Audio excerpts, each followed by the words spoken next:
Hello दोस्तों, वैदिक गुरु channel पर आपका स्वागत है। सीटेट दिसंबर 2023 के लिए जो क्लासेस चल रही हैं उसमें आज हम संस्कृत गद्यांश और शिक्षण पढ़ेंगे। इसमें पहले एक गद्यांश होगा, फिर इसके कुछ क्वेश्चंस होंगे, उसके बाद संस्कृत शिक्षण के कुछ क्वेश्चंस होंगे। इस प्रश्नोत्तर श्रृंखला में सबसे पहले हम गद्यांश को देखेंगे।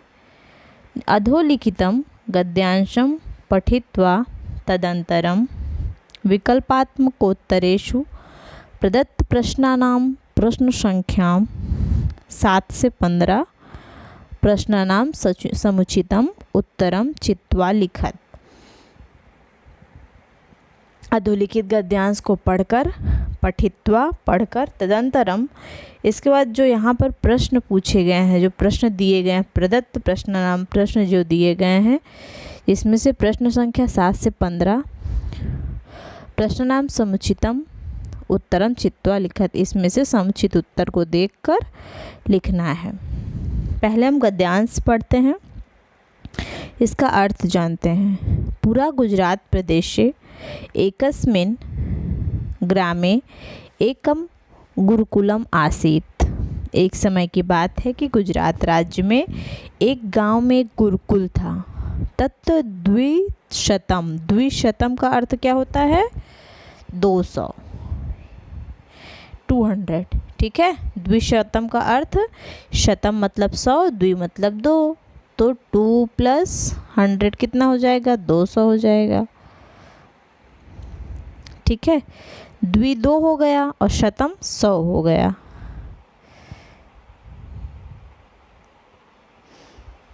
तो ये कितना हो जाएगा? 200, ठीक है। 2 और ये 100,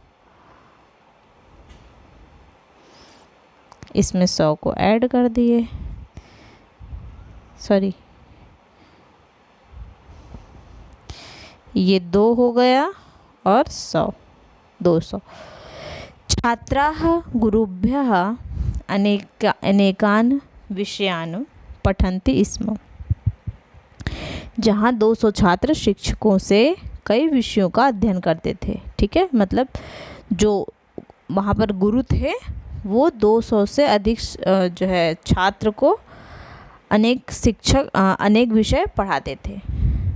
तेषां भोजन अदिव्य व्यवस्था एका नगरस्थिता संस्था अकरोत्। उनके भोजन आदि की व्यवस्था शहर की एक संस्था द्वारा की गई थी, ठीक है। शहर की एक संस्था थी, उन्होंने इनके भोजन की व्यवस्था की थी। मतलब वहाँ पर जो बच्चे थे उनके भोजन की व्यवस्था वो संस्था करती थी। एकदा संस्थाधिकारिणः छात्रेभ्यः एकं वैद्यं प्रेषितवन्तः। इसका अर्थ यह हुआ कि एक बार संस्थान के संस्थाधिकारिणः मतलब संस्थान के जो अधिकारी थे, अधिकारियों ने छात्रेभ्यः एकम वैद्यम, छात्रों के पास एक वैद्य को, प्रेषितवन्तः मतलब भेजना, एक डॉक्टर, ठीक है, वैद्य या डॉक्टर को भेजा। सह 3 मासान् तत्र अवसत्। फिर क्या हुआ? वह 3 मासान् ना 3 महीनों तक वहाँ पर रहे, ठीक है। जो वैद्य को उन्होंने भेजा था वो 3 महीने तक वहाँ पर रहे। फिर क्या हुआ? किंतु कोऽपि रुग्णः तस्य समीपे चिकित्सायै न आगच्छत्। किंतु कोई भी रोगी, वो 3 महीने तक रहे लेकिन कोई भी रोगी उनके पास उपचार के लिए नहीं आया।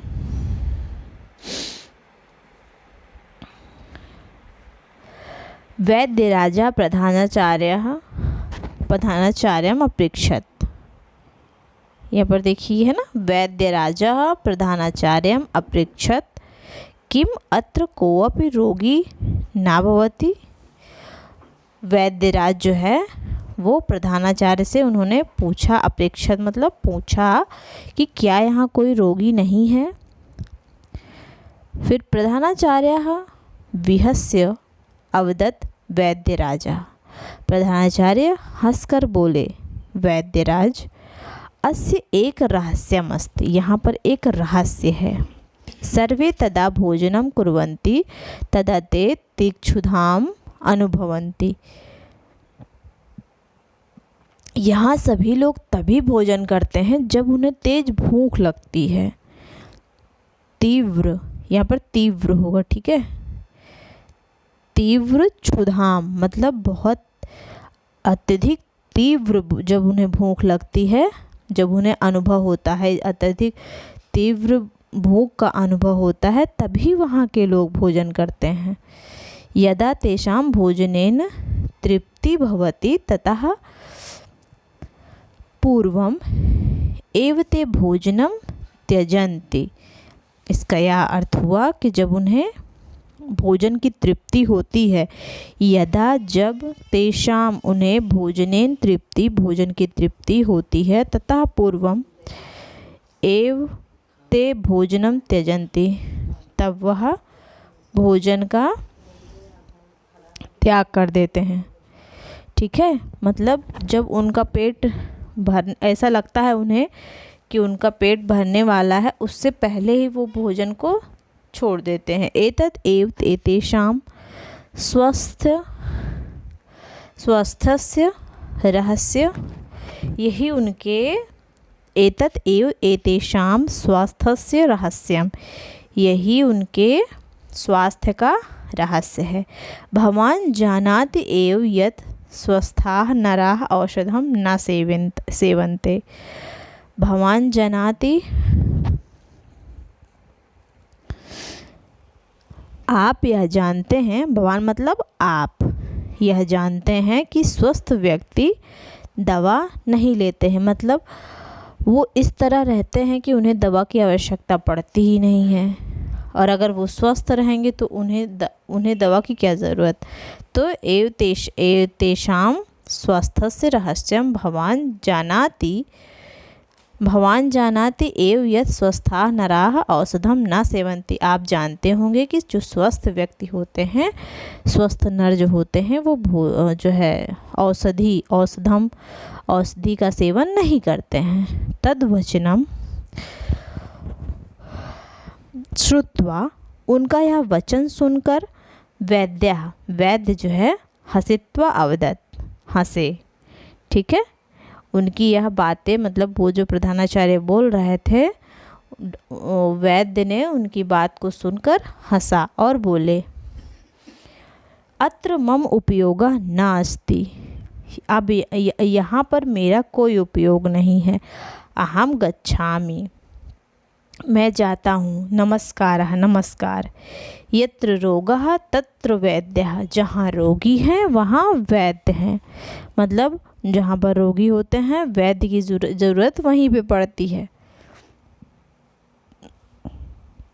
अब क्वेश्चन देखेंगे। कति छात्राः गुरुकुले पठन्ति स्म, गुरुकुल में कितने छात्र पढ़ते थे। तो यहाँ पर दिया है ना 200, ये देखिए 200 200, ठीक है। कितने छात्र, 200 छात्र।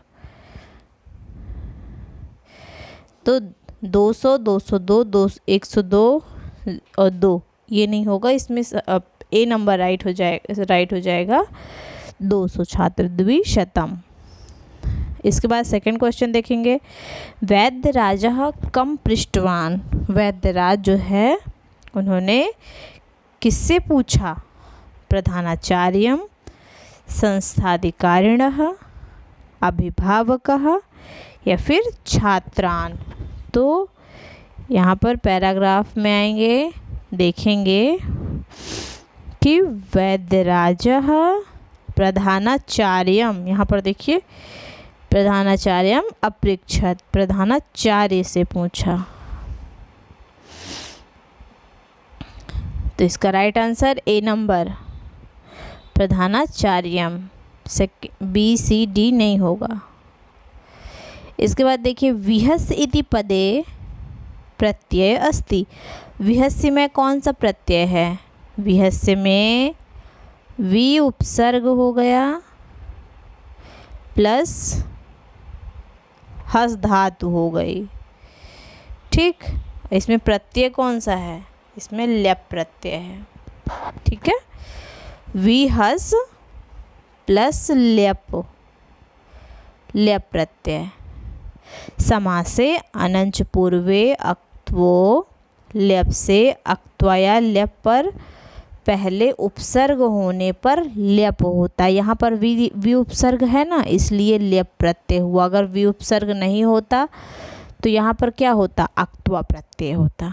ठीक, एक सीधा सा फंडा जान लीजिए कि ल्यप प्रत्यय वि मतलब जो क्रिया है धातु, धातु से पहले अगर उपसर्ग आए तो ल्यप प्रत्यय होगा।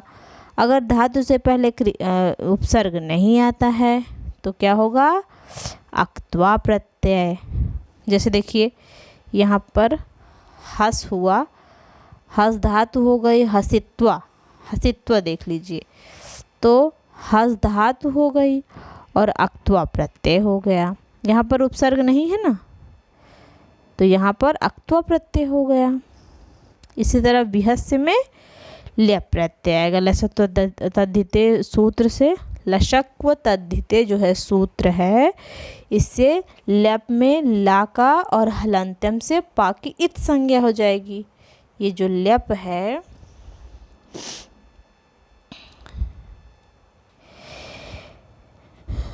लशक्व तद्धिते सूत्र से ला, ये जो ला है ना, हलंत्य हो गया ना, ला और हलंत्यम से पाकित संज्ञा हो जाएगी।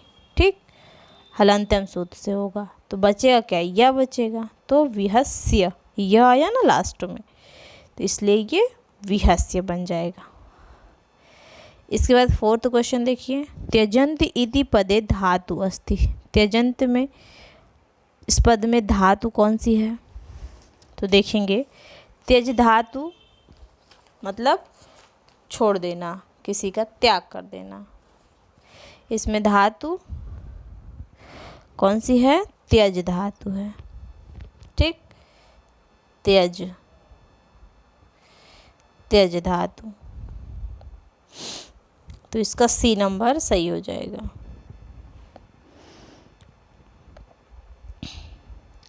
फाइव क्वेश्चन देखेंगे पांचवें में, नगर स्थिता इति पदे समासः अस्ति। नगर स्थिता में कौन सा समास है? तो देखिए नगर स्थिता, इसका विग्रह क्या होगा? नगरे स्थिता इति, क्या है ये? तत्पुरुष। ठीक है, तत्पुरुष में क्या होता है? उत्तर पद प्रधान होता है। ठीक, उत्तर पद प्रधाने तत्पुरुषः।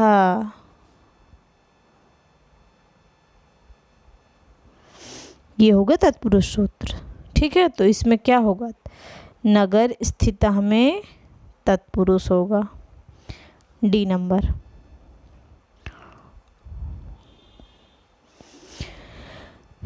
चार्थे द्वंद्व होता है, विशेषण विशेष कर्मधारय में होता है और अव्ययी भाव में अव्यय विशेष होता है। ठीक, अब इसमें देखेंगे सिक्स क्वेश्चन, भोजना दिव्य व्यवस्थाम पदे विभक्ति अस्ति। इसमें कौन सी विभक्ति है? तो देखिए भोजना दिव्य व्यवस्थाम, इसमें देखिए व्यवस्था में द्वितीया है, व्यवस्थाम। ठीक है, व्यवस्था में द्वितीय विभक्ति है, यहाँ पर व्यवस्था है ना लास्ट में, इसमें क्या है? द्वितीया, तो पूरे पद में द्वितीय हो जाएगी, पूरे पद में द्वितीय हम मान लेंगे, डी नंबर राइट। इसके बाद देखिए, अस्मिन् अनुच्छेदे सेवन्ते इति क्रियापदस्य कर्तृपदम किम। इस अनुच्छेद में सेवन्ते जो क्रिया है इसमें कौन सा कर्तृपद है, इसके लिए कौन सा कर्ता यूज हुआ है। सेवन्ते,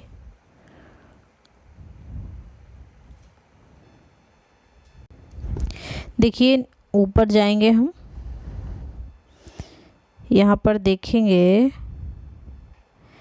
कौन सा क्रियापद यूज हुआ है, सॉरी कर्तृपद, ये क्रिया है ना। यहाँ पर देखिए सेवन्ते है ना, यहाँ पर देखिए ये लास्ट से थर्ड, लास्ट से ऊपर जाएंगे तो थर्ड लाइन, भवान जानाति एव यत स्वस्था नरः औषधम न सेवन्ते। आप जानते होंगे, जानते हैं कि जो स्वस्थ नर होते हैं उन्हें औषधि की ज़रूरत नहीं होती है, वो औषधि का सेवन नहीं करते हैं। तो यहाँ पर किसके लिए, नर के लिए सेवन्ते, सेवन्ते उपयोग करना क्रिया हो गई, ठीक। अब इसके लिए कर्ता कौन सा यूज़ हुआ है, नर, ठीक, व्यक्ति पुरुष नरा। तो इसलिए इस क्वेश्चन में 7 क्वेश्चन में जो सी नंबर है नरा, ये राइट हो जाएगा, ठीक है। इसके बाद देखेंगे कोऽपि पदे संधि अस्ति, कोऽपि में कौन सी संधि है, तो कोऽपि का संधि विच्छेद जब करेंगे, ये यण है, हाँ यण, कोऽपि, तो इसका क्या हो जाएगा, कहा प्लस अपि, क्या हो जाएगा ये, कोऽपि, ठीक। इसमें संधि कौन सी होगी, विसर्ग, ठीक, विसर्ग संधि होगी, सी नंबर राइट हो जाएगा। अतो रोरप्लु तादप्लुते सूत्र से ओत्य विधायक सूत्र होगा, ठीक। अतो रोरप्लु तादलुप्तय, इससे क्या होगा, ओत्य विधायक सूत्र होकर कोऽपि में विसर्ग संधि हो जाएगी। 9 क्वेश्चन देखेंगे, अत्र मम उपयोगः नास्ति इति पदे इति वाक्ये मम सर्वनाम पदम कस्मै प्रयुक्तम। ये जो अत्र मम उपयोगः नास्ति कि मेरा यहाँ पर कोई उपयोग नहीं है, मेरी कोई ज़रूरत नहीं है, इस वाक्य में मम जो सर्वनाम है, सर्वनाम पद किसके लिए प्रयुक्त हुआ है, तो ये जो मम सर्वनाम है वो वैद्यराज के लिए उपयुक्त हुआ है। अत्र मम, ऊपर आएंगे, यहाँ पर देखेंगे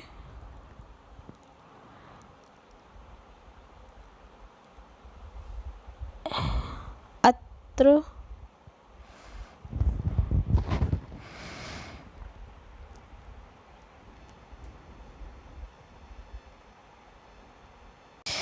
यहाँ पर ये थोड़ा प्रिंट मिस्टेक हो गया है, अवदत् के बाद यहाँ पर उपयोगः से पहले यहाँ पर होगा अत्र मम, ठीक है। अत्र मम उपयोगः न अस्ति, यहाँ पर मेरा उपयोग नहीं है, अहम गच्छामि, मैं जाता हूँ, नमस्कारः। तो यहाँ पर अत्र मम उपयोगः न अस्ति, क्वेश्चन में ऐसा पूछा है कि इस वाक्य में मम सर्वनाम किस पद के लिए प्रयुक्त हुआ है, तो ये कौन कहता है, ये वैद्यराज कहते हैं ना।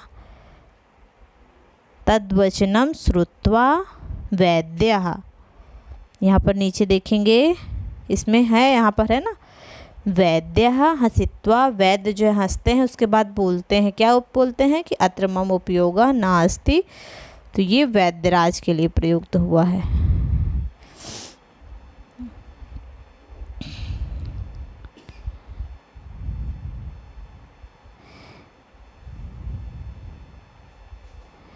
नाइन क्वेश्चन में ये फर्स्ट है ना, वैद्य राजाय, फर्स्ट राइट हो जाएगा। इसके बाद अब आती है बारी शिक्षण की। शिक्षण के कुछ क्वेश्चंस हैं। भाषाशिक्षका निम्नलिखितेषु का विधि सर्वोत्कृष्टः अस्ति। कौन सी विधि भाषा शिक्षक के लिए सर्वोत्कृष्ट है? देखेंगे यहाँ पर ध्यान से शब्द का कि सर्वोत्कृष्ट की बात की गई है, सबसे जो उत्कृष्ट होगा। भाषण काले एव तेन छात्रः संशोधितव्यः, कि भाषण काल में तेन छात्राः, जब भाषण दे रहे हों उस समय छात्र जो त्रुटि करे उसका संशोधन करना चाहिए। संशोधनस्य कार्य संपूर्ण कक्षायाः क्रियाकलापरूपे कर्तव्यम् येन छात्राः पुनः त्रुटिः न कुर्युः। मतलब संशोधन कार्य में संपूर्ण कक्षा में जो संशोधन कार्य है इस क्रियाकलाप रूपे कर्तव्यम एन छात्राः, मतलब इस तरह का संशोधन कर देना चाहिए कि छात्र पुनः त्रुटि ना करें। या फिर थर्ड नंबर, छात्राणाम त्रुटिनां संशोधनम, छात्रों के त्रुटियों का संशोधन कदापि न करणीयम, कि छात्र जो त्रुटि करे उसका संशोधन बिल्कुल नहीं करना चाहिए। या अध्यापकस्य कर्तव्यम, अध्यापक का कर्तव्यम अस्ति, कि अध्यापक का कर्तव्य है यत् स त्रुटीनां विश्लेषणं कुर्यात्, उनके त्रुटियों का विश्लेषण करके तासां प्रकार जानीयताम तदा त्रुटीनां क्षेत्रम स्पष्टं कृत्वा पुनः अध्यापयेत्। अर्थात अध्यापक का कर्तव्य है कि वह त्रुटियों का विश्लेषण करे, उनके प्रकार को जाने कि वो किस प्रकार की त्रुटि कर रहे हैं, तब त्रुटियों के क्षेत्र को स्पष्ट करके, क्षेत्रे स्पृष्ट्वा कृत्वा, क्रिधातु अक्त्वा प्रत्यय मतलब करके, क्षेत्र जहाँ पर त्रुटि कर रहे हैं उसका जो क्षेत्र है वहाँ पर उसको जो है स्पष्ट करके पुनः अध्यापयित, पुनः उसको पढ़ाएं, जिससे तो इसमें जो राइट आंसर हो जाएगा वो 4 नंबर हो जाएगा, कि इसमें सबसे जो उत्कृष्ट है वो यही है कि अध्यापक जो है वो बच्चों की त्रुटियों को पहले विश्लेषण करे, उसके बाद उनके त्रुटियों को जाने, उस क्षेत्र को स्पष्ट करते हुए उन्हें पुनः पढ़ाएं। इससे क्या होगा कि छात्र अपनी त्रुटियों से अवगत होंगे, उनको जानेंगे कि कहाँ वो गलती कर रहे हैं, उनमें सुधार करेंगे और फिर से वही गलती वो दोबारा नहीं करेंगे। तो इसका राइट आंसर हो जाएगा 4 नंबर। इसके बाद 11 नंबर क्वेश्चन देखेंगे। भाषा शिक्षक रूपे अस्माभिः साफल्येन शब्दकोशस्य प्रयोगः कर्तव्यः। शब्दकोशस्य प्रयोगः प्रोत्साहितुं निम्नलिखितेषु कः विधिना समीचीना अस्ति। भाषा शिक्षक के रूप में हमारे द्वारा सफलता से शब्दकोश का प्रयोग करना चाहिए। शब्दकोशस्य प्रयोगम, शब्दकोश के प्रयोग को प्रोत्साहित करने के लिए निम्नलिखितेषु का विधि न समीचीना अस्ति, इनमें से कौन सी विधि जो है वो समीचीन नहीं है। भाषायाः अंगानाम अन्वेषणम, भाषा के अंगों का अन्वेषण करना। संदर्भानुकूलम शब्दार्थस्य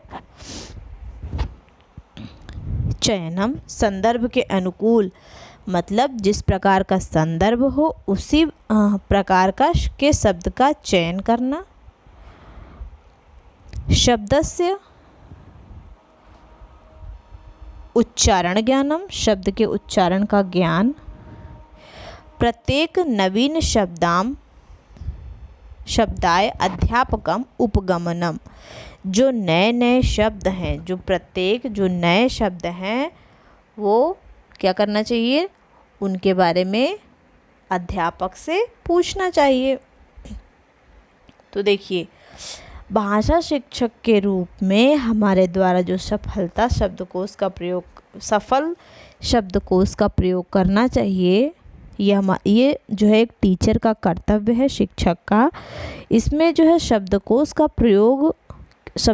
के प्रयोग को प्रोत्साहित करने के लिए जो विधि समीचीन नहीं है, प्रोत्साहन देंगे तो कैसे प्रोत्साहन देंगे, बच्चों को क्या करेंगे, उनको आगे करने के लिए कुछ नई नई चीज़ें उनको बताएंगे, ठीक है, ताकि उनके अंदर उत्सुकता जागरूकता आए। तो इसमें तो भाषा के अंगों का अन्वेषण करना, तो ये तो सही बात हो गई कि आप जो है भाषा के अंगों का अगर उन्हें भाषा समझ में नहीं आ रही है तो उसका अन्वेषण करेंगे, ये तो उचित हो गया।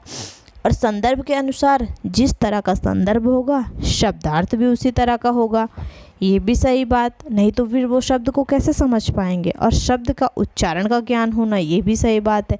लेकिन जो ये प्रत्येक जैसे ही नए शब्द आएंगे तुरंत अध्यापक जो है बच्चों को उसके बारे में बता देगा, या फिर बच्चे जो नए शब्द प्रत्येक जो नए शब्द आते हैं अध्यापक जो है उसको जो है बच्चों को तुरंत उसको बता दे उनके पूछने पर।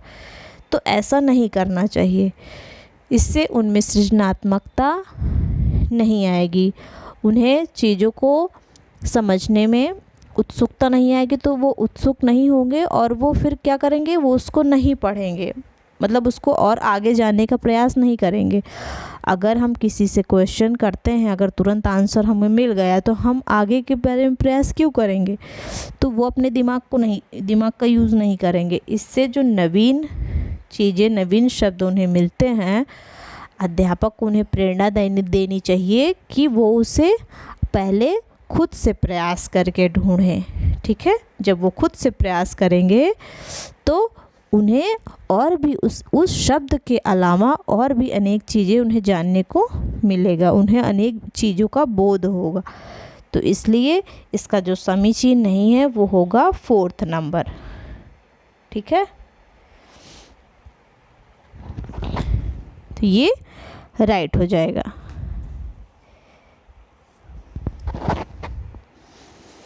इसके बाद देखेंगे नेक्स्ट क्वेश्चन।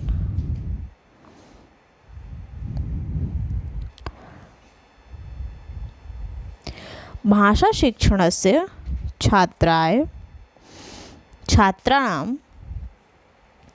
आत्मनः प्रथम भाषायाः अधिगमने भाषाशिक्षणस्य कक्षायां छात्रः आत्मनः प्रथम भाषायाः अधिगमे काठिन्यम अनुभवति यतः।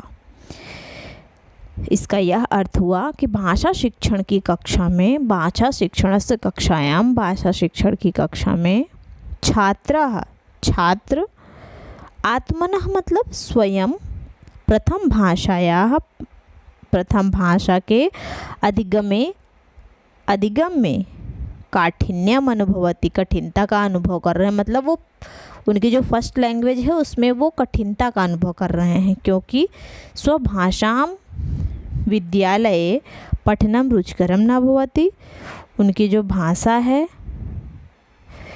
स्वभाषां विद्यालये पठनम रुचिकरम न भवति, विद्यालय में पढ़ने में रुचिकर नहीं होती है। विद्यालयस्य भाषा गृहस्य भाषायाः तुलनायाम् औपचारिकी भवति। विद्यालय की भाषा घर की भाषा की तुलना में औपचारिक होती है।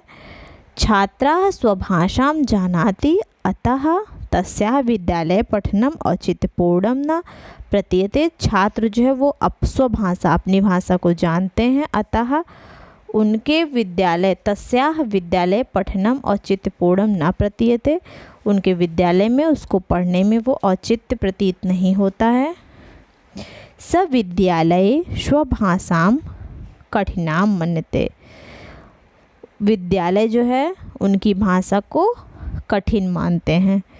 तो भाषा शिक्षण की कक्षा में छात्र स्वयं की भाषा के अधिगम में कठिनता का अनुभव कर रहे हैं, क्योंकि इसमें जो सबसे राइट आंसर हो जाएगा वो हो जाएगा 2nd नंबर, क्योंकि विद्यालय की भाषा जो होती है वो घर की भाषा की तुलना में औपचारिक होती है। इसको कैसे समझेंगे? ऐसे समझेंगे कि जो घर पे भाषा सीखी जाती है वो अर्जन होता है, और जो अधिगम होता है वो स्कूल में सीखा जाता है। और घर की भाषा को हम कहीं से भी आसपास पड़ोस घर से हम सीख सकते हैं, लेकिन जो अधिगम होता है उसमें व्याकरण की चीज़ें भी मिली हुई होती हैं, ठीक है, और उसको सही तरीके से सीखा जाता है। 1 बाय 1 पहले वर्णमाला सीखेंगे, फिर शब्द सीखेंगे, फिर वाक्य बनाना सीखेंगे। इस तरह वो क्या होता है, उसमें एक औपचारिकता छुपी हुई होती है। तो इसका राइट आंसर हो जाएगा सेकंड नंबर कि विद्यालय की भाषा घर की भाषा की तुलना में औपचारिक होती है। इसके बाद अब आया 13 क्वेश्चन देखेंगे कि छात्राणां लेखन योग्यता मूल्यांकनस्य सर्वोत्तमा विधि अस्ति। छात्रों की लेखन योग्यता की मूल्यांकन की सर्वोत्तम विधि क्या है? जो वो लिखते हैं उसका कैसे मूल्यांकन किया जाए, इसका जो सर्वोत्तम विधि है। पाठ्यपुस्तकस्य अध्याये आश्रितानां प्रश्नानां उत्तरदानेन समाधानम। पाठ्यपुस्तक का जो अध्याय है उस पे आश्रित होकर प्रश्नों के उत्तर देने का समाधान, मतलब प्रश्न जो है उसके उत्तर का समाधान करना, या फिर सुनकर लिखना, श्रुतलेख सेकंड को हो गया।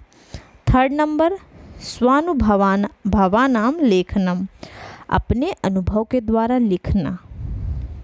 सुंदर हस्तलेख से प्रतियोगिता, सुंदर हस्तलेख की प्रतियोगिता कराना। तो छात्रों की लेखन योग्यता का मूल्यांकन की जो सर्वोत्तम विधि है, इसका जो सबसे राइट आंसर, मतलब सबसे अच्छा आंसर होगा वो होगा थर्ड नंबर, स्व अनुभव, मतलब अपने अनुभव के साथ लिखना। उनका जो खुद का अनुभव है, उन्होंने जो भी ऑब्जर्व किया है उसको वो जब लेखन क्रिया में लेके आएंगे तो इससे क्या होगा, उनके जो विचार हैं वो स्वतंत्रतापूर्ण रूप से उसमें दिखेंगे, ठीक है। वो स्वतंत्र रूप से अपने विचारों को लिख सकेंगे, कोई रिस्ट्रिक्शन नहीं होगा उसमें। और शिक्षक जो है छात्रों की लेखन योग्यता का इसमें आकलन अच्छे से कर सकते हैं, उनकी जो अभिव्यक्ति है उसको अच्छे से देख सकते हैं। सुनकर लिखना तो ये तो पूरा छाप देना हुआ ना, जो सुना वही लिख दिया। और पाठ्यपुस्तक पर आश्रित होना, इसका ये नहीं हो सकता। और सुंदर लेखन की प्रतियोगिता कराना, तो इसमें भी तो टीचर जो है खुद ही टॉपिक देगा ना। तो इसमें जो थर्ड नंबर है स्वानुभव लेखन, ये राइट हो जाएगा। 14 नंबर भाषायाः व्यवहारिकाः पक्षाः भाषाशिक्षणस्य प्रोन्नति प्राप्तवन्तः। भाषा के व्यवहारिक पक्ष भाषा शिक्षण की प्रोन्नति प्राप्त करते हैं। भाषायाः व्यवहारिका पक्षा, भाषा को जो व्यवहारिक पक्ष होता है वो भाषा शिक्षा की प्रोन्नति कैसे प्राप्त करते हैं? वार्तालाप के द्वारा, या फिर संरचनात्मकता के द्वारा, या फिर निर्माणात्मकता के द्वारा, या फिर परंपरा, जो भी उनके यहाँ परंपरा चल रही है उससे। तो भाषा का जो व्यवहारिक पक्ष है, भाषा या व्यवहारिक पक्ष में भाषा शिक्षण की प्रोन्नति, उसकी उन्नति वो कराई जा सकती है किसके द्वारा? वार्तालाप पक्ष के द्वारा। जब वार्तालाप करेंगे तो क्या होगा, वो अपनी व्यवहारिक चीज़ों को सामने लेकर आएंगे, ठीक है। भाषा का व्यवहारिक पक्ष उसके वार्तालाप पक्ष में उन्नति करता है, ठीक है। वार्तालाप पक्ष को बढ़ाता है, इसमें विचारों की अभिव्यक्ति होती है, एक दूसरे के विचार आपस में जो है आदान प्रदान किए जाते हैं, ठीक है। मन जो है व्यक्ति अब 3 माध्यम से अपने विचारों को व्यक्त कर सकता है। एक बोल कर सकता है, एक जो भी बोल रहा है वो लिख कर सकता है, एक संकेत के द्वारा कर सकता है, ठीक। लिख कर सकता है, बोल कर सकता है, और एक सांकेतिक भाषा के द्वारा कर सकता है, ठीक। ये 3 चीज़ें हैं। इन 3 चीज़ों के द्वारा विचारों को व्यक्ति जो है वो अभिव्यक्त कर सकता है। तो इसका जो राइट आंसर हो जाएगा वो हो जाएगा फर्स्ट नंबर, वार्तालाप। प्राथमिक स्तरे पठन सामर्थ्यस्य मूल्यांकनाय अधस्तनेषु किम उपयुक्तम। प्राथमिक स्तर पर पठन सामर्थ्य के मूल्यांकन के लिए निम्नलिखित में से क्या उपयुक्त है। पहला, वर्णमाला अभिज्ञानम। सेकंड नंबर, विराम आदि चिन्हनाम ज्ञानम, मतलब पहले वर्णमाला का ज्ञान होना चाहिए। सेकंड नंबर में बता रहा है कि विराम आदि चिन्ह का ज्ञान होना चाहिए। थर्ड में पाठ अवबोधन होना चाहिए, पाठ का ज्ञान होना चाहिए। चौथा नंबर, पाठ पर आधार पठन धारा, मतलब पठन धारा प्रवाहिता पर होना चाहिए। तो प्राथमिक स्तर पर पठन सामर्थ्य के मूल्यांकन के लिए इसमें जो सबसे राइट आंसर हो जाएगा वो हो जाएगा पाठ को समझना, पाठ का अवबोधन करना। जिस चीज़ को आप पढ़ रहे हो उसको क्या करना, उसको पूरी तरह से उसका ज्ञान हो जाना, पूरी तरह से उसको समझ में आना, अंडरस्टैंडिंग होना उसके बारे में। इसमें यह आकलन किया जाता है कि पाठ को बच्चे ने कितना समझा, उसका अर्थ उसे कितना ग्रहण हुआ। ठीक है, वर्णमाला का ज्ञान होना ये मूल्यांकन के लिए उपयुक्त नहीं होगा। विराम आदि चिन्ह ये भी नहीं होगा। और जो लास्ट है पठन धारा, पढ़ रहे हो बस एक धारा में पढ़े जा रहे हो, तो ये भी नहीं होगा। इसमें जो थर्ड नंबर इस सबसे अच्छा आंसर है उपयुक्ततम। देखिए इसमें दिया हुआ है जो उपयुक्ततम, सबसे अच्छा हो, इसमें सबसे सही आंसर हो वो करना है। तो इसका राइट आंसर थर्ड नंबर, पाठ का अर्थ समझना, उसका ज्ञान होना। इसके बाद देखेंगे नेक्स्ट क्वेश्चन 16 नंबर में है कि या पद्धति ही भाषा संयोजने शारीरिक क्रियासु आधारित। जो पद्धति भाषा संयोजन में शारीरिक क्रियाओं पर आधारित होते हैं। कृत्य का आधारित भाषा शिक्षणम, मतलब बच्चों द्वारा जो खुद से किया गया कार्य हो, कृत्य का आधारित। संपूर्ण शारीरिक प्रतिक्रिया, सहयोगात्मक प्रतिक्रिया या फिर संवादात्मक प्रतिक्रिया। तो ऐसी कौन सी पद्धति है जो भाषा संयोजन में शारीरिक क्रियाओं पर आधारित होती है। तो शारीरिक क्रिया पर आधारित ये होना चाहिए, कृत्य का आधारित नहीं हो, क्योंकि इसमें बालकों द्वारा किसी क्रिया को करके भाषा का अधिगम किया जाता है। ठीक, भाषा का अधिगम किया जाता है, तो इसमें शारीरिक क्रिया कहाँ आई। और सहयोगात्मक में एक दूसरे की सहायता की जाती है, संवाद में संवाद होता है। तो इसमें जो ये सेकंड नंबर है कि संपूर्ण शारीरिक प्रतिक्रिया, इसके द्वारा क्या करता है बच्चा, क्या करता है अपनी क्रिया के द्वारा, खेल कूद के द्वारा, मतलब सीखता है चीज़ों को। ठीक है, तो ये सारी चीज़ें हैं, इसलिए इसका जो राइट आंसर हो जाएगा वो सेकंड नंबर राइट हो जाएगा कि संपूर्ण शारीरिक प्रतिक्रिया करके बच्चा करके सीख रहा है। ठीक है, तो संपूर्ण और वो भी शारीरिक प्रतिक्रिया। इसमें शारीरिक क्रिया पूछा है क्वेश्चन में, तो बच्चा क्या कर रहा है, शारीरिक प्रक्रिया के द्वारा कार्य कर रहा है, तो इसका राइट आंसर सेकंड नंबर हो जाएगा। इसके बाद देखेंगे 17 क्वेश्चन। अधोलिखितेषु व्याकरण अनुवाद प्रविधि किम न करोति। इसमें से व्याकरण अनुवाद जो प्रविधि है उसमें से क्या नहीं करती है, वो व्याकरण अनुवाद प्रविधि क्या नहीं करती है। मातृभाषा शिक्षणस्य उत्साह वर्धनम, मातृभाषा शिक्षण का उत्साह, मातृभाषा शिक्षण के उत्साह का वर्धन करना, उत्साह को बढ़ाना, मतलब व्याकरणाय महत्व प्रदानम, व्याकरण के महत्व को बताना। छात्राणाम संवाद कौशल वर्धनम, छात्रों के संवाद कौशल को बढ़ाना। या फिर छात्राणां धारा प्रवाहेन भाषा प्रयोगे सामर्थ्य करणम, छात्रों के धारा प्रवाहेण भाषा का प्रयोग करना, मतलब एक धारा में जो भाषा का प्रयोग कर रहा है उसमें समर्थता लाना, छात्रों को इतना प्रवीण बनाना कि वो एक धारा में भाषा का प्रयोग कर सके। तो व्याकरण, और इसमें पूछा क्या है, इसमें ऐसा पूछा है कि व्याकरण अनुवाद पद्धति, इसको भंडारकर विधि भी बोलते हैं, ठीक है। रामकृष्ण गोपाल भंडारकर द्वारा इसका सर्वप्रथम प्रयोग किया गया था, इसलिए व्याकरण अनुवाद विधि जो है इसको भंडारकर विधि भी कहते हैं, ठीक है।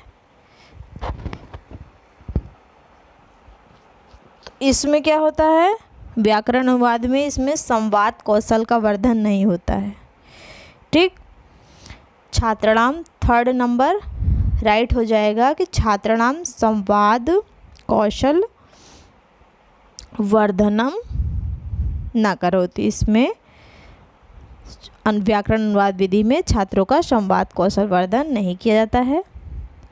संवाद कौशल से क्या होता है, इसमें वाद विवाद प्रतियोगिता होती है, ठीक। नाटक के द्वारा अभिनय करके सीखा जा सकता है, ये सब चीज़ें होती हैं संवाद में, व्याकरण अनुवाद नहीं होता है। थर्ड राइट हो जाएगा। बाकी मातृभाषा शिक्षण में उत्साहवर्धन होता है, ये भी सही है। व्याकरण का महत्व व्याकरण अनुवाद के द्वारा कराया जा सकता है, ये भी सही है। और छात्रों में धारा प्रवाह भाषा के लिए, मतलब भाषा में जो धारा प्रवाह होती है उसमें सामर्थ्य बनाना, ये भी राइट हो जाएगा। 18 क्वेश्चन, अधोलिखितेषु किम प्राक् पठन गतिविधि सहायम करोति, इनमें से अधोलिखित में से कौन सा पूर्व पठन, मतलब प्राक् पठन मतलब पूर्व पठन गतिविधि का सहायक होता है। भावानुवाद कृतकस्य उपयोगः, भावानुवाद मतलब जो भी भाव है उसके अनुवाद का उपयोग करना, पूर्व अनुमान करके उपयोग करना। थर्ड नंबर छात्रान पाठ सारांशाय निर्देशम, छात्रों को पाठ के सारांश का निर्देश देना। व्याकरणिक संरचना नाम शिक्षणम, व्याकरणिक संरचना का शिक्षण देना, ठीक है। तो इसमें जो सेकंड नंबर है पूर्व अनुमान, अधोलिखितेषु किम प्राक् पठनम, इसमें पूर्व पठन गतिविधि की बात की गई है। तो पूर्व पठन गतिविधि जो है वो किस तरह से सहायक होती है। टीचर क्या करते हैं, छात्रों को आसपास इकट्ठा करते हैं और उन्हें क्या करते हैं, अच्छी बुक से रूब्रिक, मतलब उनको अच्छी बुक को दिखाने चाहिए, ठीक है। कोई कहानी की थीम है उससे जुड़े अनुभव छात्रों से पूछें, ठीक है। ये सारी चीज़ें जो है इसमें कराया जाता है। पहले से ही अनुमान, मतलब बच्चे इसके बारे में क्या सोचते हैं, कोई भी टॉपिक पढ़ाया जा रहा है तो उससे पहले से ही बच्चों से पूछना, इसका ये मतलब होता है कि बच्चे उस बारे में कुछ जानते हैं। अगर वो कुछ भी जानते होंगे तो वो मतलब जो भी जानते हैं उसको शेयर करेंगे टीचर से, तो टीचर को भी पता लगेगा कि बच्चे इसके बारे में कितना जानते हैं, फिर वो आगे अच्छे से उसको पढ़ा सकेंगे। भाव का अनुवाद यह पद्य शिक्षण में आता है, ठीक। भावानुवाद जो होता है वो पद्य शिक्षण में आता है। और व्याकरणिक संरचना का शिक्षण जो होता है यह व्याकरण संबंधी पाठ को पढ़ाने के लिए प्रयोग होता है। तो इसमें सेकंड नंबर राइट हो जाएगा, पूर्वानुमान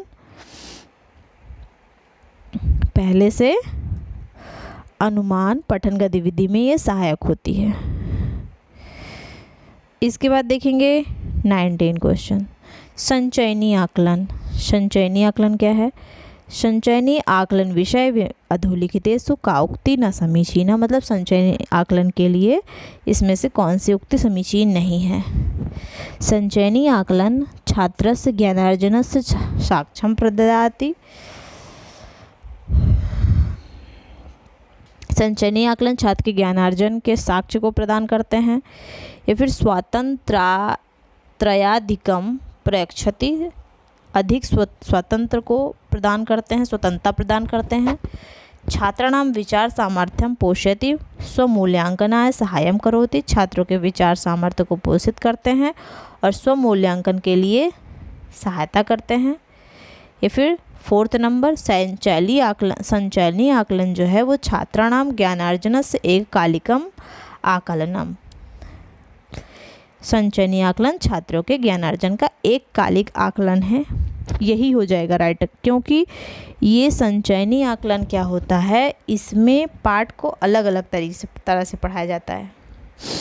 संचयनी आकलन एक सत्र जो है उसमें जो भी बच्चे को पढ़ाया गया है, जो भी उनके बारे में रिकॉर्ड है, वो एक मूल्यांकन के तौर पर नोट कर लिया जाता है। ठीक, सीधे सीधे ये समझिए कि छात्र मतलब सत्र विशेष में ही छात्रों का आकलन कर लिया जाता है। वो एक ही वर्ष के लिए नहीं होता है, नेक्स्ट क्लास में जब बच्चा जाता है तो वो उसमें भी उपयोग में आता है संचयनी आकलन। ठीक है, मतलब एक साल में बच्चे की क्या एक्टिविटी रही है, क्या क्रियाकलाप रहा है, इसके बाद वो सेकंड में गया तो उसकी क्या क्रियाकलाप रही है, तो ये सारी चीज़ों को एक के बाद एक नोट करके रखा जाता है। ठीक, और उसके बाद जब नई कक्षा में बच्चा जाता है तो उसका आकलन जो है छात्रों का जो आकलन है उसके मूल्यांकन में सहायता मिलती है। संचयनी शब्द से ही पता चल रहा है कि चीज़ों को संचयन करके रखा जाता है। बच्चे के बारे में छोटी छोटी चीज़ें जो हैं वो कलेक्ट करके रखी जाती हैं, फिर वो जब नेक्स्ट क्लास में जाता है तो उसमें भी उपयोग में वो आती है। यही है संचयनी आकलन। लेकिन इसमें क्या कहा है कि एककालिक आकलन, तो एककालिक आकलन नहीं होगा। इसका राइट आंसर 4 नंबर हो जाएगा। 20 क्वेश्चन देखेंगे। लेखन शिक्षणे बालानां स्वच्छन्दारेखनम् एकं महत्वपूर्णं चरणम् अस्ति, यतः तदा बालाः प्रयासं कुर्वन्ति। लेखन शिक्षण में बालकों का स्वच्छंद लेखन एक महत्वपूर्ण चरण है जहाँ वे प्रयास करते हैं। क्या प्रयास करते हैं? अक्षराणि शब्दान च निर्मातुं यदा प्रभृति तय लेखनी अंकनी व धार्यते। अक्षरों और शब्दों का निर्माण करना सीखते हैं। जब यदा प्रभृति तय लेखनी अंकनी व धार्यते, मतलब स्टार्टिंग पॉइंट की बात हो रही है। जब बच्चा बहुत छोटा होता है तो क्या करता है, वो लेखनी और अंकिनी को जब धारण करता है तो वो क्या करता है, अक्षर और शब्द का निर्माण करता है। ठीक, क ख ग वर्णमाला का उसे ज्ञान होता है, वो ज्ञान करता है। या फिर सेकंड नंबर, तेभ्यः चिन्हेभ्यः तेषां कृते अर्थबोधयितुं, जो भी चिन्ह हैं उनके अर्थ को समझने का प्रयास करता है। थर्ड नंबर, पठने लेखने अंकगणिते च किंचित कालम यापयितुं, पठन लेखन और अंकगणित को थोड़े ही समय में सीख जाता है। वयस्कान अनुकर्तुम, या फिर जो वयस्क बालक हैं, बड़े लोग हैं, उनका कॉपी करता है। तो लेखन शिक्षण में जो बालक होता है, बालकों का स्वच्छंद लेखन एक महत्वपूर्ण चरण है जहाँ वे यह प्रयास करते हैं कि वो किस तरह से अक्षर और शब्द का निर्माण करें। ठीक है, ये फर्स्ट वाला राइट हो जाएगा। अक्षराणि शब्दान च निर्माणम, अक्षराणि शब्दान, सॉरी सेकंड वाला राइट होगा इसका। तेभ्यः सिद्धेभ्यः तेषां, तेभ्यः चिन्हेभ्यः तेषां कृते अर्थबोधयितुं। लेखन शिक्षण में बालकों का जो स्वच्छंद लेखन है वो एक महत्वपूर्ण चरण है जहाँ वे प्रयास करते हैं कि लेखन शिक्षण में बालकों को स्वच्छंद तरीके से कैसे जानेंगे वो। तो इसमें ये होगा कि तेभ्य सिद्धेभ्य वे यह चिन्हेभ्य, ये चिन्ह है।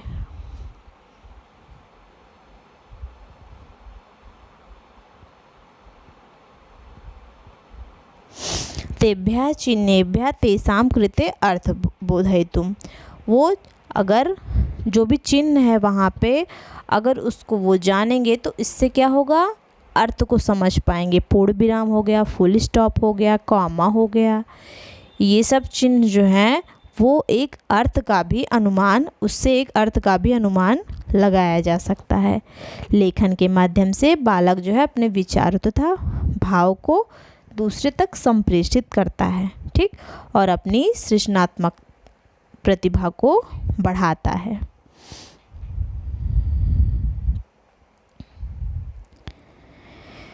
इसके बाद देखेंगे नेक्स्ट क्वेश्चन। तो इसमें जो राइट आंसर हो जाएगा वो हो जाएगा सेकंड नंबर।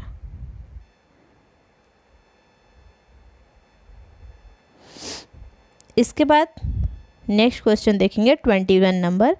यदि बालाः स्वपरिवेशे, यदि बालाः स्वपरिवेशे द्वयोभाषयोः श्रवणं कुर्वन्ति तर्हि एवं भाषाद्वयं प्रति उद्भाषणम्।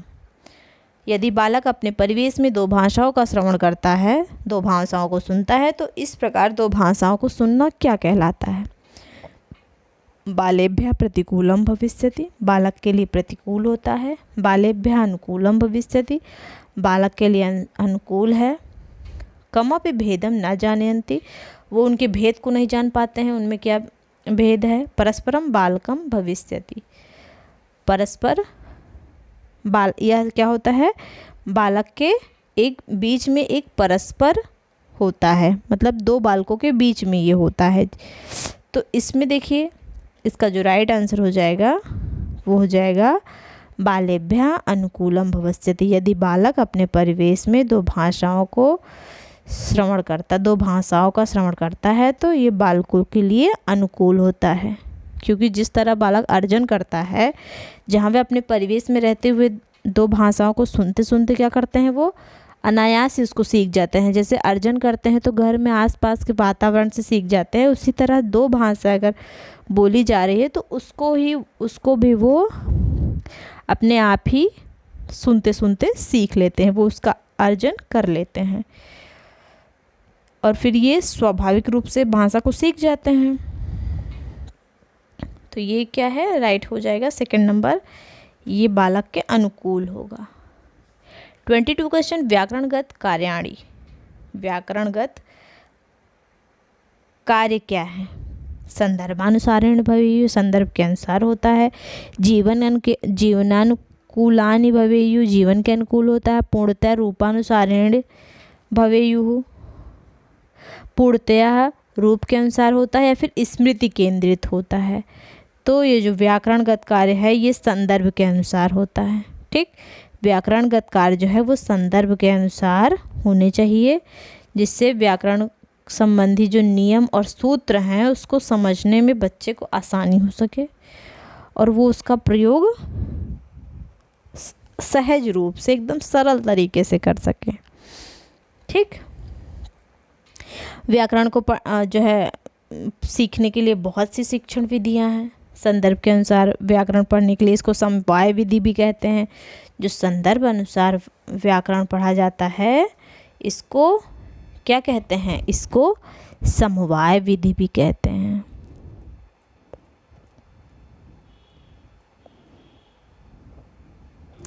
तो राइट आंसर फर्स्ट नंबर हो जाएगा।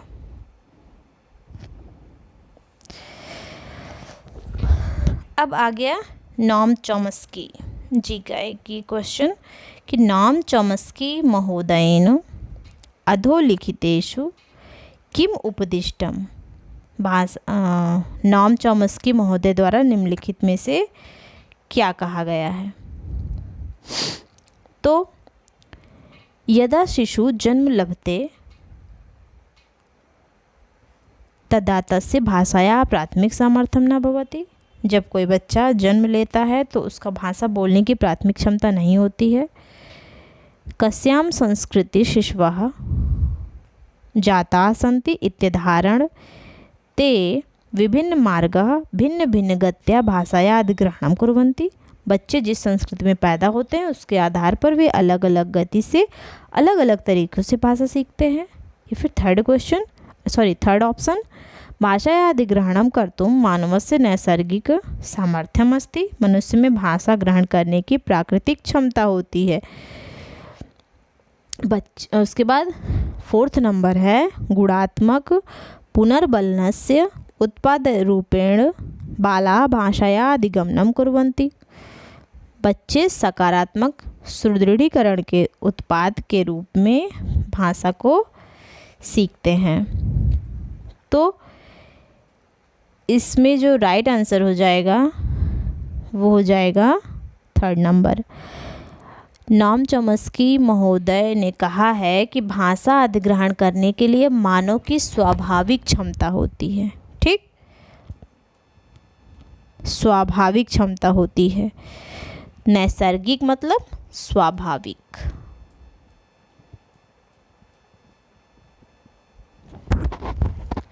ये मानते हैं कि बालक में भाषा या व्याकरण को सीखने की क्षमता जन्मजात होती है, परंतु उस भाषा को सीखने की क्षमता को वातावरण में सीखा जाता है। मतलब बच्चे जो होते हैं वो भाषा को सीखने हेतु उनके सीखने के लिए परिवेश जो है वो बहुत महत्वपूर्ण है। ठीक, तो इसलिए इसका राइट आंसर हो जाएगा 3rd नंबर। 24 नंबर, सिकतापूर्ण स्थाल्याम चालनेन शिक्षकः छात्रान् वर्णमालाया अक्षराणि लेखितुं निर्दिशति एवं विधि गतिविधि उद्देश्यम अस्ति। रेत से भरी थाली में अंगुली चलाना। ठीक, सिकतापूर्ण स्थाल्याम अंगुली चालन, रेत से भरी थाली में अंगुली चालन के द्वारा शिक्षक छात्रों को वर्णमाला के अक्षरों को लिखने के लिए निर्देश देता है। ये गतिविधि कैसी गतिविधि है? छात्रायाः क्रीडापूर्ण वातावरण प्रोत्साहनम, मतलब खेलने के लिए वातावरण के लिए प्रोत्साहन कर रहे हैं। या फिर छात्रान् स्वच्छ मलिन हस्तयो भेदम बोधयितुम, साफ सुथरा और गंदे हाथों में भेद का ज्ञान करा रहे हैं। या फिर छात्राणाम सूक्ष्म चालन कौशलम दृढ़यितुम, मतलब छात्रों को सूक्ष्म चालन कौशल के बारे में सिखा रहे हैं। फिर छात्राणाम गृहासक्ते ध्यानावंटनम, छात्रों का घर के प्रति ध्यान आवंटित कर रहे हैं। तो इसका जो राइट आंसर हो जाएगा वो हो जाए क्रीडापूर्ण वातावरण, खेल थोड़ी ना खिला रहे हैं इसमें, और स्वच्छ और मलिन ये भी नहीं होगा, और घर के लिए मतलब घर की याद दिला रहे हैं ये भी नहीं होगा। तो इसका जो राइट आंसर हो जाएगा वो हो जाएगा सूक्ष्म चालन कौशल। इससे क्या होता है, सूक्ष्म चालन कौशल जो होता है इसमें शरीर के जो छोटे छोटे अंग होते हैं, जैसे कलाई हो गया, हाथ हो गया, उंगली हो गया, पैर हो गया, इसका उपयोग करना सिखाया जाता है। ठीक, उंगलियों से किसी वस्तु को पकड़ना, रेत में अपने पैर से और हाथ को घुमाना। ठीक है, धागे में मोती पिरोना, ये भी सूक्ष्म मोटर कौशल के अंतर्गत आता है। तो इसलिए अक्षरों को लिखना क्या किस में आएगा, ये सूक्ष्म चालन कौशल में आएगा। और स्थूल में क्या होता है, स्थूल में शरीर के बड़े अंगों का प्रयोग किया जाता है, बैठना, खड़े होना, चलना, दौड़ना, बस इतना ही है। इसके बाद देखेंगे नेक्स्ट क्वेश्चन, शिशोः सर्वांगीण अभिवृद्धि द्योतयति, शिशु की जो सर्वांगीण अभिवृद्धि द्योतयति, शिशु की सर्वांगीण विकास की अभिवृद्धि यह क्या द्योतित करती है? दैहिक, मानसिक, भावात्मक सामर्थ्यानाम समरसेन अभिवृद्धि, मतलब दैनिक रोज़मर्रा में जो मानसिक और भावात्मक सामर्थ्यता मिलती है उसके समरसता में अभिवृद्धि करना। या फिर छात्रान बहुज्ञानान् कर्तुं विशेष शिक्षणम, छात्रों की जो मान्यता होती है उसमें विशेष शिक्षण देना। शिशु स्वाभाविक अभिवृद्धि स्तराणाम अनुसरणम, स्वाभाविक शिशु की जो अस्वाभाविक अभिवृद्धि होती है उसके स्तर का अनुसरण करना। यस्मिन् कस्मिन्नपि कार्य परिसरे कार्यं कर्तुं छात्रेभ्यः औद्योगिक शिक्षण प्रदानम, कि यस्मिन् कस्मिन्नपि कार्य परिसर में जो जिस तरह का कार्य छात्र करते हैं उनको एक औद्योगिक शिक्षण प्रदान करना। तो इसमें जो राइट आंसर हो जाएगा, शिशु का सर्वांगीण अभिवृद्धि कैसे होती है, तो छात्र का शारीरिक विकास, मानसिक विकास तथा भावात्मक विकास, इसके द्वारा ही छात्र समर्थ बन पाता है। ठीक, भावात्मक विकास होगा, मानसिक विकास होगा, सोचने समझने की क्षमता प्रवीण होगी उसके। ठीक, वह सामरिक परिस्थितियों से सामना करने में समर्थ होगा और इसके अतः सर्वांगीण विकास में इसकी सबसे ज़्यादा वृद्धि होगी। तो इसका जो राइट आंसर हो जाएगा वो हो जाएगा ए नंबर। द्योतित का अर्थ ये हुआ कि बच्चा जो है किस तरह से सीखने में विकसित हो जाता है, समर्थ। ठीक है, द्योतित मतलब समर्थ कैसे बनेगा वो सर्वांगीण अभिवृद्धि में। इसके बाद देखिए, पठित ग्रहण परीक्षायाः सादृशां प्रश्नाः भवन्ति। ये पाठ्यज्ञानम समग्रेण परीक्षन्ते, मतलब पाठ्य ज्ञान का समग्र परीक्षण किया जाता है इसमें। ये छात्रान् निर्दोषाणि उत्तराणि लेखितुं प्रोत्साहयन्ति, छात्रों के निर्दोषाणि मतलब जो भी उनके निर्दोष उत्तर हैं उनको लिखने के लिए प्रोत्साहित करना। ये अवधारणेन साकम अनुमानम व्याख्यानम मूल्यांकनम च परीक्षन्ते, यह अवधारणा जो है वो अनुमान, व्याख्या और मूल्यांकन का परीक्षण करने के लिए होता है। ये पाठ्यगतान शब्दान संरचनाश्च प्रमुखतया केंद्रीकुर्वन्ति, पाठ्यगत शब्दों की संरचना को प्रमुखता देते हुए उसको केंद्रीकृत करते हैं। तो ये जो 26 क्वेश्चन है इसका जो राइट आंसर हो जाएगा वो हो जाएगा सी नंबर।